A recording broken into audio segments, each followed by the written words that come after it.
गुस्से में है और हमें पता है कि इस हरकत के पीछे कौन है, सबको ये पता है और इसीलिए भारत सरकार ने बड़े स्ट्रांग कदम भी उठाए हैं। और जहां तक सीमा की बात है, सीमाओं की रक्षा करना बीएसएफ का प्रथम दायित्व है और BSF first line of defence कही जाती है। तो हम हमेशा 365 दिन 24 घंटे इस पूरे वीक हम हमेशा उनकी रक्षा करते हैं और उसके लिए अलर्टनेस हमारी उसी दर्जे की होती है जो कभी भी कोई भी घटना होने पर होती है।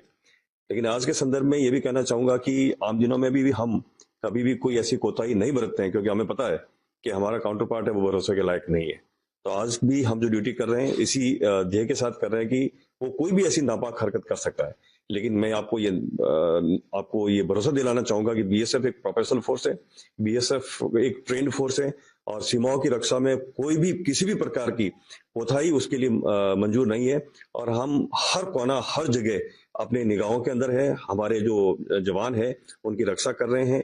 वेपनरी के हिसाब से बताऊं तो हमारे जवान सक्षम है किसी भी हमले को और किसी भी मिस एडवेंचर को रोकने के लिए। देखिए, सीमाओं की जहां तक बात करें तो जैसा मैंने आपको बताया कि हमारे लिए हमेशा अलर्टनेस की स्थिति है, क्योंकि हम कभी भी भरोसा नहीं कर सकते, चाहे वो काउंटर पार्ट की बात करें चाहे या एंटी नक्सल एलिमेंट्स की बात करें, तो उन सबको रोकने के लिए हमें तो अलर्ट रहना ही होता है।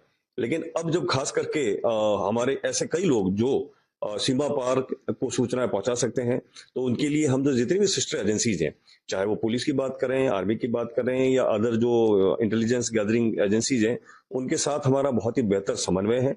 उनके साथ मिलकर, पुलिस के साथ मिलकर हम डेप्थ एरिया में नाकाज लगा रहे हैं। डेप्थ एरिया में जो ऐसे पॉइंट्स पे हम लोग बैठते हैं और हमारी ड्यूटी करते हैं, ताकि कोई भी ऐसी हरकत चाहे सीमा पार से हो या सीमा के अंदर हो जो हमारे लिए नुकसानदायक है, उनको हम रोक सकें। जो हमारे पास अवेलेबल गैजेट्स हैं उनसे तो हम सीमा पार निगाह हमेशा रखते ही रखते हैं। उनकी किसी भी हरकत को हमेशा हमारे जो जवान और वहाँ कंपनी कमांडर है या जो बटालियन कमांडेंट है उनके द्वारा हमेशा हमको इन्फॉर्म किया जाता है। उसको हम ऊपर भी भेजते हैं, उसका रोजाना तौर पर एनालिसिस भी होता है और उससे हम निष्कर्ष निकालते हैं कि कोई ऐसी अनयूजुअल एक्टिविटी तो नहीं है।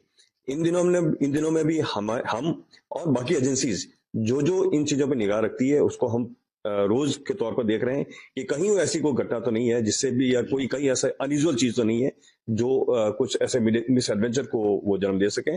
उसके लिए हम पूरी तरह से तैयार हैं। हम अपनी तरफ से कोई चेंजेस नहीं है, हम वही ड्यूटी कर रहे हैं, चाहे हम दिन की बात करें, जितने हमारे ओपीज है या रात के समय जो पेट्रोलिंग है उसको निसंदेह हमने बढ़ाया जरूर है।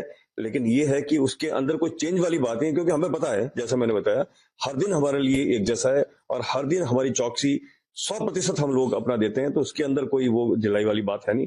और इन दिनों में भी हम यही कर रहे हैं, लेकिन हाँ, हिंटरलैंड में हमने अपनी एक्टिविटीज को और बढ़ा दिया है। जो गैजेट्स हैं उससे हमें वो जिसको कि फोर्स मल्टीप्लायर बोलते हैं, उससे हमें न सिर्फ जो हमारे जवान है जो निगाह रखे हैं उनके साथ साथ हमें और एनहांस हमारा कैपेबिलिटीज बढ़ जाती है। तो उन सब चीजों को हम यूज में ला रहे हैं। साथ ही साथ हमारी जितनी एजेंसीज हैं उनसे हमारा समन्वय है।